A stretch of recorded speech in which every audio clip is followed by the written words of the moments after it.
a little about how common this is and the person that was trafficking you, that how many other people were there that you have seen in your time that you were trafficked, that were there and that were being trafficked? Yeah, well, the first thing is that we are not human beings for them. We're assets. Right. We're the one who produce their money. So you're a product. I'm a product. That's why I was not allowed to eat, because the fantasy of the people who purchase our services are, you're not even a human. Like, they don't want to smell food. They don't want anything to do like, okay, she looks like the person I have back in home. So when you are being trafficked, in my case, it was at 2 rooms, 2 bedrooms. The first time I was by myself. The second time I wasn't. Mm-hmm. There were 4 other girls. What age group? There was one minor, 17 years old, with her mom. They were both being trafficked. Yes. I know about another woman that she was over 65 years old. She was being trafficked. There were one and a point. We were 8 girls in one apartment. And you never, so when you're trafficked, you never get to see the money. They take all the money. Yes. If you well behave, after a while, right, they will allow you to have money. Mm-hmm. But then you have to put it back, because even though you have the money daily, you have things to pay daily. Right. Food, if I go to McDonald's, I would probably get a combo for $10, less than $10. So they allowed you to leave? No. How did you get the food then? They come with the food. Oh, they bring the food to you. They bring the food. Okay. But instead of paying $10 for the food, I owe them $200. I remember once you were giving a talk, and you were talking about when you had your period, that you were not allowed to, didn't have access to pads. Breaks. There's no breaks when you are on your period. What the trafficker is gonna do is they're gonna go to the supermarket, mm-hmm. and they are going to buy a sponge. The right. ones that you do your dishes with. Right. They're gonna cut the hard part. Right. The top part. The top part. Yeah. Right. They're gonna cut that in half. You have to water it, like squeeze it, so and then you introduce that inside of your vagina, so the blood stays soaking in there. In the sponge. Yes. So you can continue to have sex with customers. Exactly. While you're on your period. There's no way of not producing, even if you are in your period. They don't care. They don't care. No, you have to do it.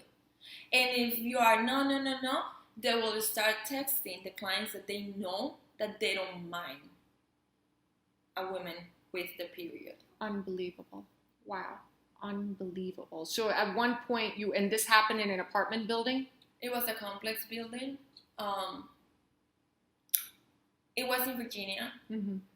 The complex apartment, I remember, had at least 15 different buildings. In each building, there were like at least 8 apartments on each floor, and it was like 4 floors. Mm-hmm. And nobody sensed anything. They didn't suspect that there was trafficking going on, and they just didn't care. I think people don't want to realize what is going on in their own backyards. They don't want to get involved. They don't want to get involved. The maintenance guy, mm-hmm. he knew about it because he was the client of us. He used to with come. A discount. Yes. If he said to the madam, like the man who actually run the whole thing, police are here, mm-hmm. just searching around, she will stop operations. And it was in Washington, so I can tell you I slept with political members. Yes. Politicians. Right. White House members. Wow. Lawyers. high-class lawyers, doctors, Cops. cops. Everyone. Every profession. Every profession you can think. Right. I know from statistics right here in Florida, you are 3 blocks away from somebody being trafficked. Wow. That's unbelievable. That is unbelievable. Yeah. And what if you try to escape, they beat you? Oh, I tried to escape. And When what I happened? tried to escape, I was beaten up in Costa Rica, not in here. My family found out Mm-hmm. that, not that I was being trafficked, they found out that I was being a prostitute right here in the United States. They sent pictures they took for my own ads, Mm-hmm. because they keep it, because they need to coerce with something, you know. Right. They sent that to my mom, dad, and siblings. To make you look like you were a prostitute. Yes, because I wanted to get out. Right. And I started telling the clients that I was there against my will. Mm-hmm. So what happened is, like, they just stopped coming back. Not only for me, but for the other girls, and stop blocking the number because they get scared. You know, there's that a they'll girl get caught. saying exactly. Right. Did you ever try to talk to a client and request the person to help you? Did you ever? I did. And I what have happened? done it several times. One boy gave me the money, said, I don't want any trouble, but I want to stay. Okay. And he said, like, and I don't want you to have these problems, so keep the money. Okay. And he left. Right. But I think that was the only person who actually felt bad right. about what was going on. Right. The rest of the people Didn't care. didn't care. They just don't come back. So when my trafficker find out that something was going on, because the rest of the girls are fine, but I'm starting to low on phone calls and regulars. A regular is the person who sees a girl, like a regular for the house. Mm-hmm. So he comes for one girl, and then he comes the other week, and like it doesn't have to be like every week, every other week, once in a month. It's something that you already know. Mm-hmm. So when I start having regulars and I start saying what was really going on, regulars stop coming. Mm-hmm. One day I said this to this super high client. I didn't know he was like the best friend of my trafficker. Mm-hmm. So she found out I was doing that. I was asking for help. She got my passport, Mm-hmm. my keys, my wedding ring, the pictures of my kids and everything, and throw me away with nothing. She just told me, I don't have no idea how you're going to get home. I remember asking another trafficker that I met through her that was in the same building Mm-hmm. to help me out. He told me, like, yes, I can help you out, but, you know, putting an ad, making an ad for you. So you give me the commission, whatever, you give me my part. You keep your part, safe enough, and then you go back to Costa Rica and just disappear. I did not. Where were they posting your ads? On Backpage? And another website named Eros, E-R-O-S. Okay. Erotics Classified, that's the name. So tell us, tell the people that are watching this, how dangerous is social media for when it comes to human trafficking and luring the kids on social media? Well, let's just refresh. Mm-hmm. I was trafficked or hooked by social media, through social media. I mean, it was Facebook. My friend, Mm-hmm. who I knew when came to here to the United States, and then she tracked me down on social media. There are websites, Facebook websites or pages, who are just for prostitution and these kind of encounters. Mm-hmm.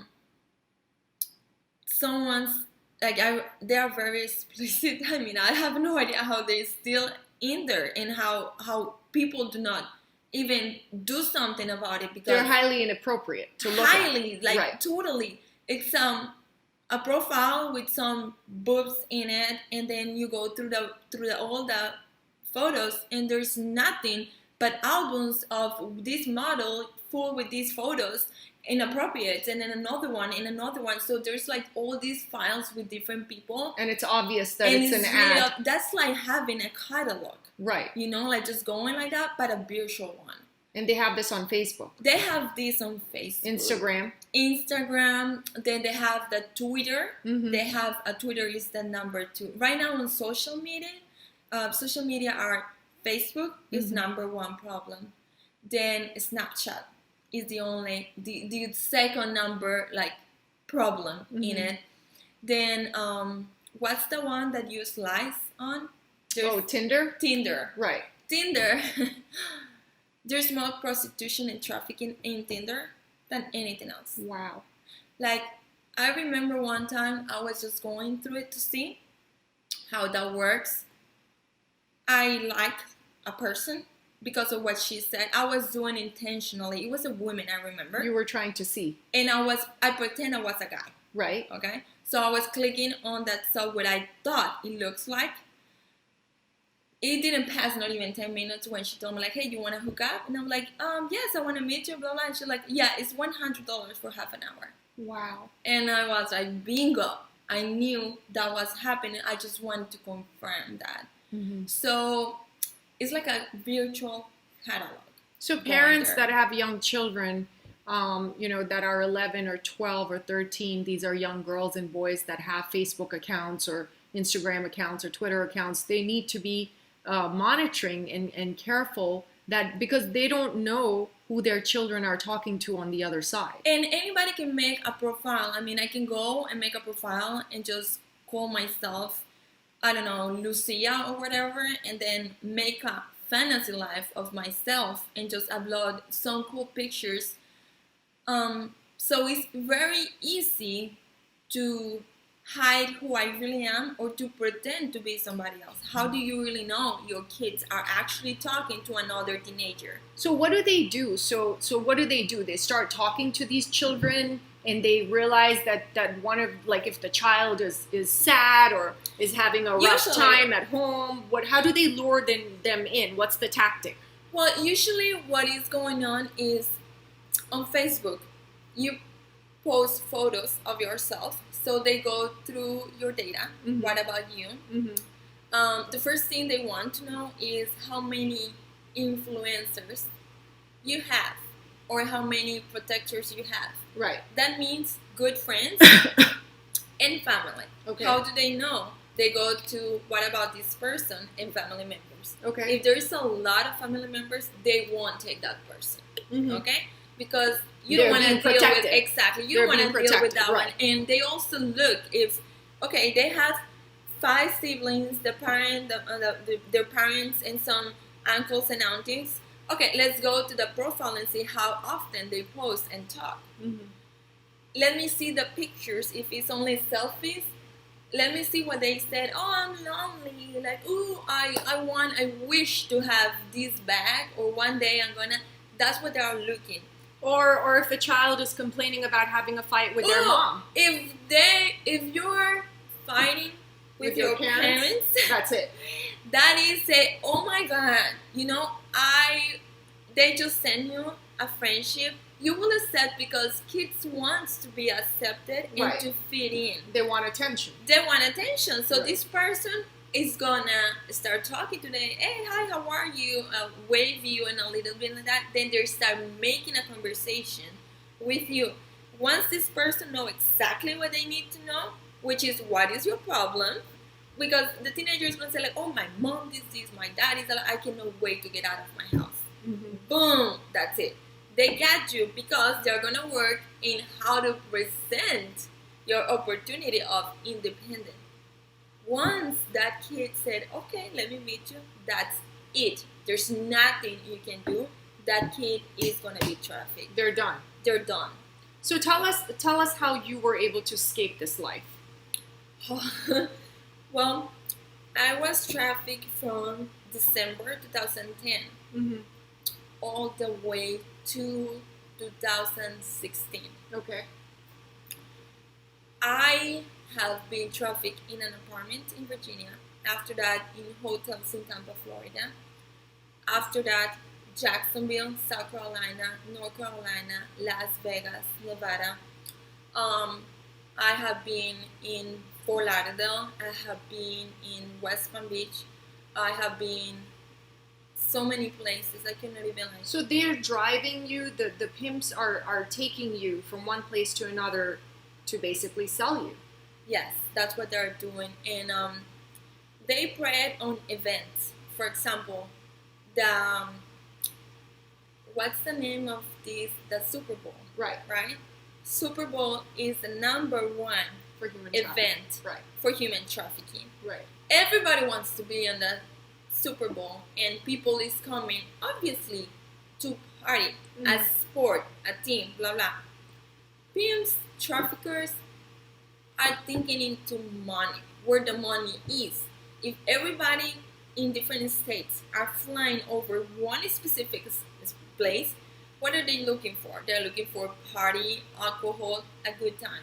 Sex. Right. So they are gonna take all your girls there. They're gonna be in every hotel close to it, and think about half an hour, a square round, like a square, like right. half an hour, and they will take all that area. They will work that area. So it's like selling drugs. It's Except exactly like selling drugs. Except drugs. But drugs, you can finish the drug But and not then a human go being. and ask But again. not a person. But for them, it's easy because my trafficker told me, the only thing you have to do is go wash it and work again. Wow.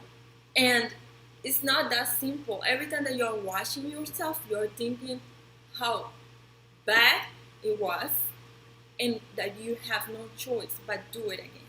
Mm-hmm. And sometimes, like, I was working 10 a.m. to 10 p.m. By midday, I was already exhausted.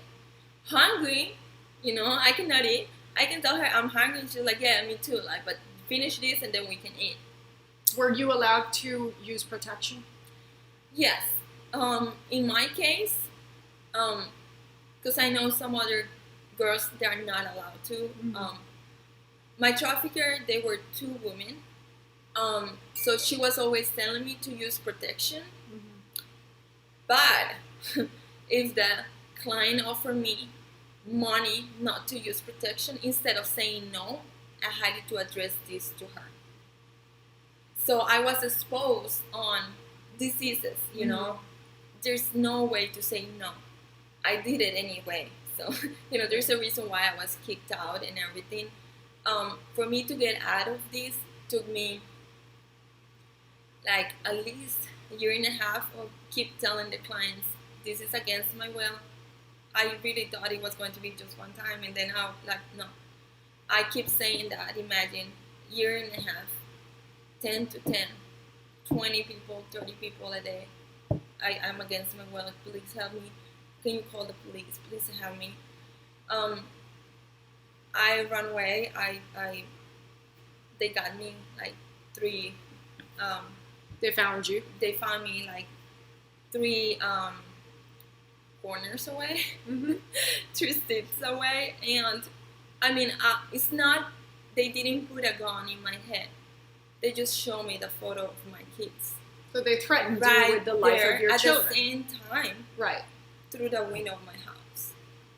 So I just tell them I'm so sorry. And I went back inside the car and back inside the apartment. Then after that, I went back to Costa Rica one time and I told the Costa Rican government, this is what's going on.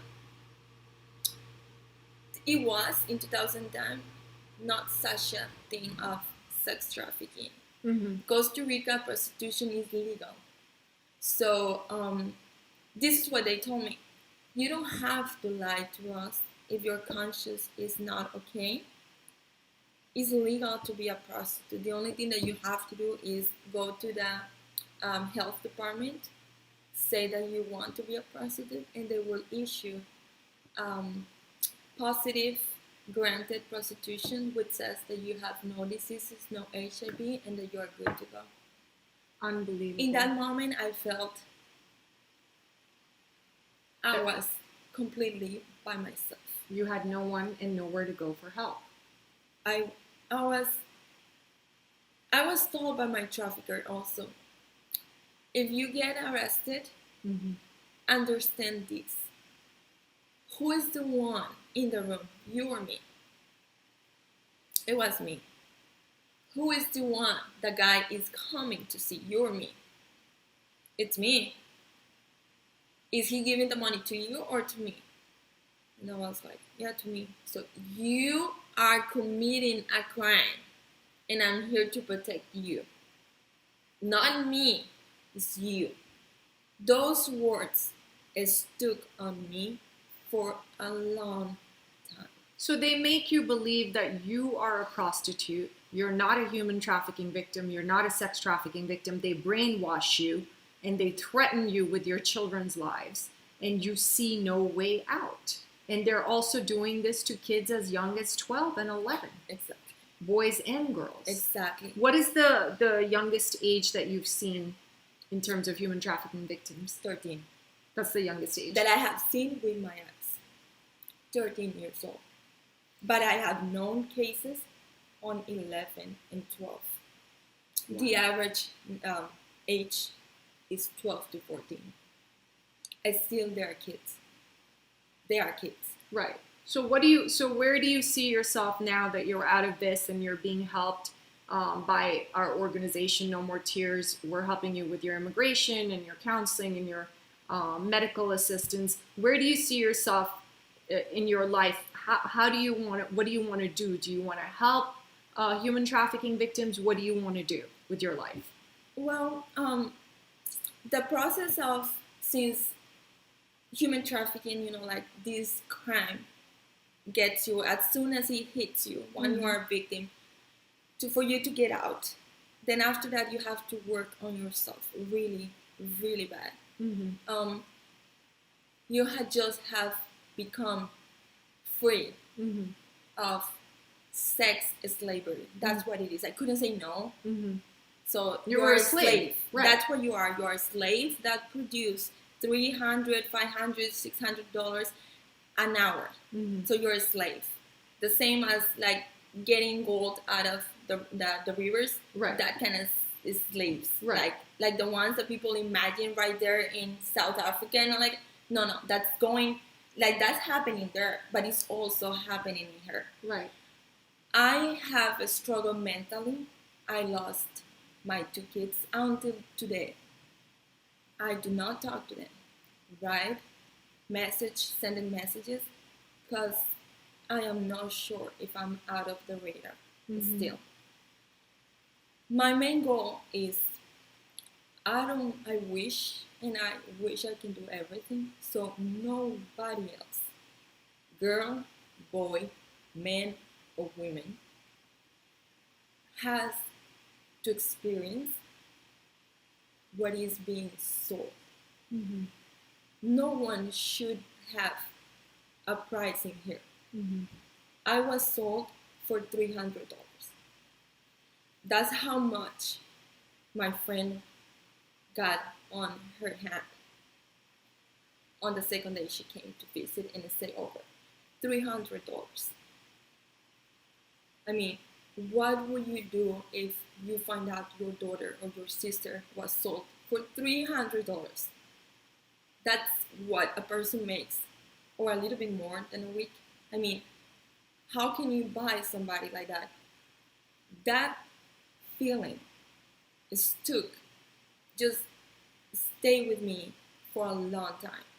So after going to counseling and be working on it, what I want is to found a nonprofit that helps human trafficking, that can work with them psychologically so we can wash everything they put in their brains.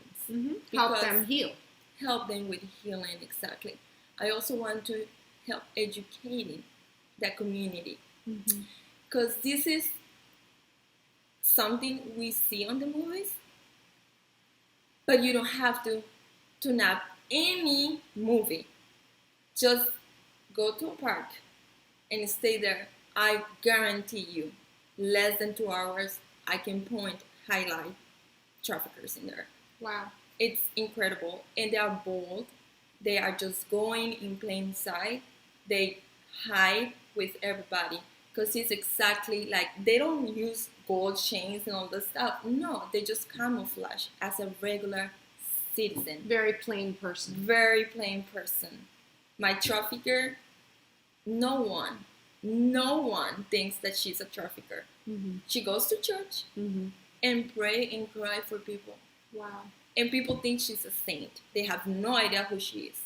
So I really want to help people so they can know that there's an after this crisis. Mm-hmm. There's an after. Mm-hmm.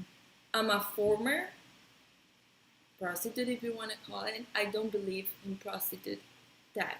Because the definition of sex trafficking, the definition of trafficker is a person who is making money out of somebody else's labor Mm-hmm. or body. Right. So when people talk about pimps, Right.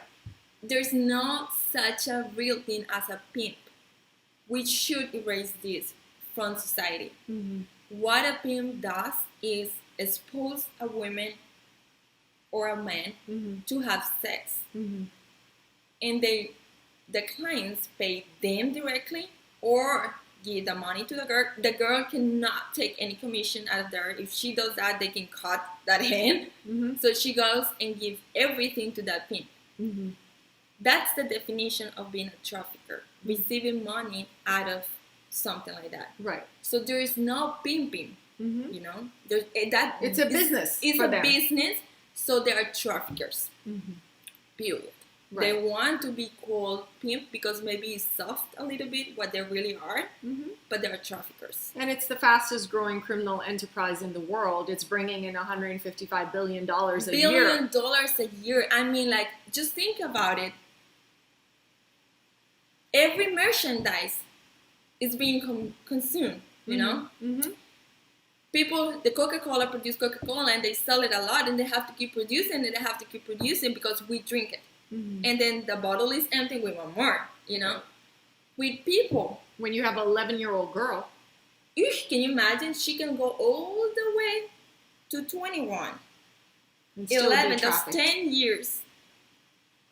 24/7, 365 days a year. From 10 to 10. No option on anything. What they will do is they will introduce that person to drugs. Why? Because they need her to be dependent on them so she can work.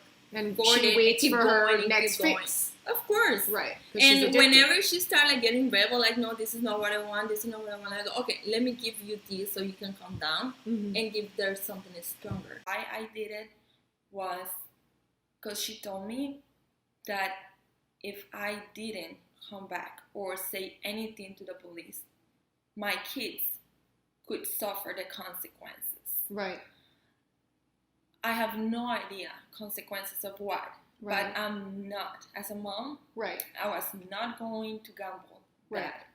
They keep showing in my house in Costa Rica. Late night, really early in the morning. They keep sending me or showing me photos of my kids, how they were dressed and things like that, just to make sure I don't speak with anybody. Mm-hmm. Um, So they were threatening you with your children. They were turning me with my children. I was recently wed in that moment. Mm-hmm. They threatened the life of my ex-husband. What I did is I gave up the custody of both my kids without explaining what was going on. Mm-hmm. And I divorced my ex-husband in that moment Mm-hmm. without explaining anything. Mm-hmm. Then I met one person, and he's American. Mm-hmm. I married that person, Mm-hmm. and things calmed down for a while. But this person, Mm-hmm. it's a very close family member from one of my traffickers, the one who actually told me come and babysit my daughter. So I married him. Mm-hmm. First of all, because I just thought that he will be like my shield, Mm-hmm. my insurance, my life insurance, Mm-hmm. because I already took out of the picture my ex-husband and my 2 kids. Mm-hmm. That really pissed off my trafficker. Right. And since that person was a member of the family, she decided just to, instead of me going to her, Mm-hmm. that we were going to start working on hotels. Mm-hmm. So she booked a hotel for me. We worked in there, and I say we work is me, because Mhm. she's outside just watching that the clients come and everything. I was trafficked for periods of 5-6 weeks at a time, Monday to Sunday, from 9 a.m. all the way to 11 or 10 p.m. If you count the hours, let's say those are just 10 hours. 10 hours means 20 clients, because you get more money out of half an hour clients than an hour. Mm-hmm. So, and she rushes me just to not do that whole half hour, so we can book 3 half hours in an hour. So that means that I was doing 3 clients every hour. Wow. And I worked 12 hours a day for 7 days. Wow. The whole time. When September of 2012 came, my trafficking case started on December 2010. Mm-hmm. So by September of 2012, I was arrested Mm-hmm. in Esting. Mm-hmm. She always told me, my traffickers always told me, if you get arrested, you do not say anything. We will take care of you. Mm-hmm. I have no idea where they were. Right. Police got me with money. I bailed out myself. Mm-hmm. She was not there. She was just not there. Right. After that, she just thought that going to hotels was very, very scary. Mm-hmm. For her, I guess. Right. So instead of that, and after I married this person, she started asking me for an amount of money, Mm-hmm. no reason. Mm-hmm. So when I told her like how I'm gonna come up with 4,000, 5,000 at a phone call, she just called me on Monday and said, "Okay, give me 5,000 on Saturday, and I'll call you to tell you where Mm-hmm. we're gonna meet." So when I started asking like, "Where do you want me to get that?" and she's like, "Get creative." So I asked her like, "What do you mean creative?" She's like, "We have taught you a new profession. Wow. One that you will always have, because thanks God you have your tool right here in between your legs." Can you give a message to the No More Tears supporters, people that want to donate? As you know, that no one at No More Tears takes a salary, 100% goes to the victim services programs. We have no staff and we only run on volunteers. So can you please give a message to the people that are watching this video and the supporters and potential donors? Well, I will tell them please to help us. Any amount is exactly what we need. You can donate $5 monthly. You can go ahead and sign up for 10, 25, 50, 100. There's no small amount for us that goes through our healing. The special thing about this nonprofit, and I've been asking for help in a lot of nonprofits, is that there's no financial draining inside. Meaning, no one comes with a salary, so they can put that amount of money into victims and survivors. So please help us, because there's tons of things to do. Is mental health, physical health, is through healing, is dentists, is gynecologists. That's a very urgent thing. Some of us, we are not Americans. We are brought from another countries. So, and we don't have the option of coming back. We need to solve what is going on in here. Some of us are working with FBI, trying to turn in our traffickers and everything, so we cannot legally get out of the country. So if we as a survivors are actually doing a favor to the whole society, American society, by staying in here, I think it would be a good idea or really helpful for you guys to help us really actually staying in here. Make it safer for your own community and your children. This could be your sister, this could be your cousin, and if you don't have a daughter, but you're still young, that could be your daughter in the future. You don't want that. Or your son. Or your son. That I always left boys and men, like I don't know why, but they are a big percentage. Mm-hmm. A big percentage. And they are really, really traumatized because the way to break a woman into prostitution and trafficking and the way to break a man is totally the opposite. They scare us, they hit them, they introduce things to them to hurt them and break the whole spirit, which they do with us, but they focus more in men and boys. So this is equally affecting everybody in this society. So if you can help us with monthly donations, you can just sign up for it and you don't have to think again ever into go ahead and, oh, I need to give my monthly. Just sign up and it will be taken away. You just like do it one time and that's it, and you will help us. Please. Well, thank you so much. I mean, I've said this over and over again. You're my hero. I really look up to you after everything that you've been through. Just the ability for you to smile and then want to start your own charity and help human trafficking victims is unbelievable. So thank you for sharing your story and for asking people to donate to No More Tears.